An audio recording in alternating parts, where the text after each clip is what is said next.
The morning after the international break, Barcelona woke up to a problem that feels far bigger than a single absence. Lamine Yamal, the teenager whose pace and invention had already lifted expectations for the campaign, returned from Spain with a pain sharp enough that he couldn't even join training, and the club moved quickly to withdraw him from the squad for tonight's match against Valencia. That withdrawal isn't just a tactical headache. It's the flashpoint of a brewing dispute between club and national team. From Barcelona's perspective, the mess was avoidable. Their medical department says it flagged acute discomfort to Spain's staff before the friendlies and was reassured the player would not be pushed. Instead, Yamal played heavy minutes across 2 games, time on the pitch that, according to Barca sources, aggravated the lesion and left the youngster debilitated on his return.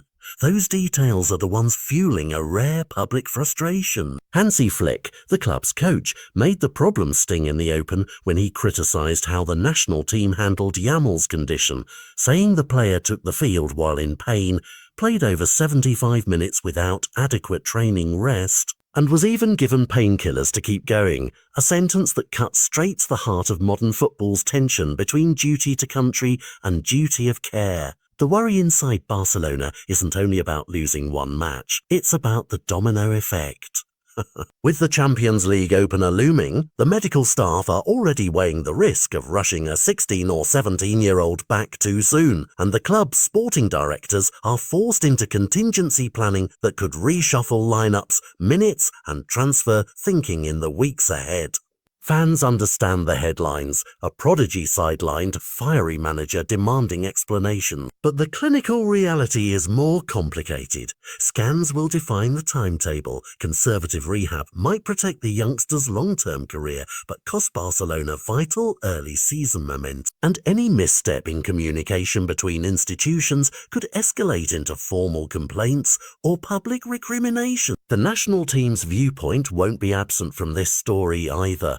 International managers balance competitive objectives with squad rotation, and the fact Spain won comfortably in both fixtures makes the decision to retain Yamal for long minutes feel, from Barca's side, needlessly risky. That friction, the club claiming it warned Spain, the national setup proceeding anyway, a player ending up in pain, is the kind of story that sparks bigger conversations about how federations and clubs coordinate on the care of rising stars.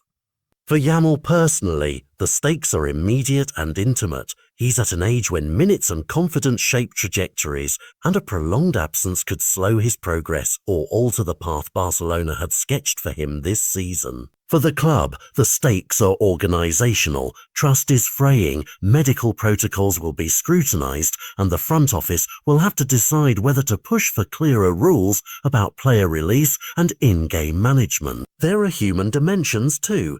Teammates who saw a young colleague return hurt, staff who believe they acted responsibly and are now demanding answers, and supporters who oscillate between anger and empathy because they know how quickly a promising campaign can be reshaped by a single injury. The next official steps will matter.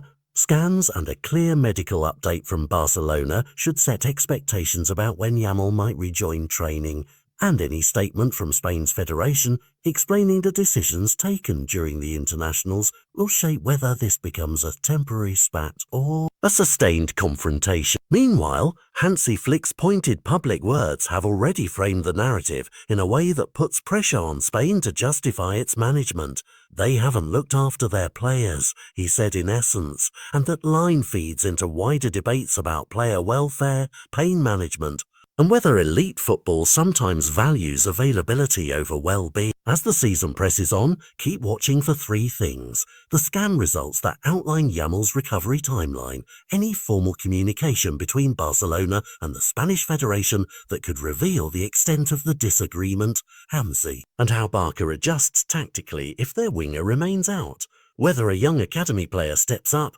whether formations shift, or whether the club quietly recalibrates expectations for the early run of fixtures. This story is about more than one injury. It's become a test case for whether clubs and national teams can find better, faster ways to protect the health of their brightest talents without sacrificing the competitive edges everyone chases.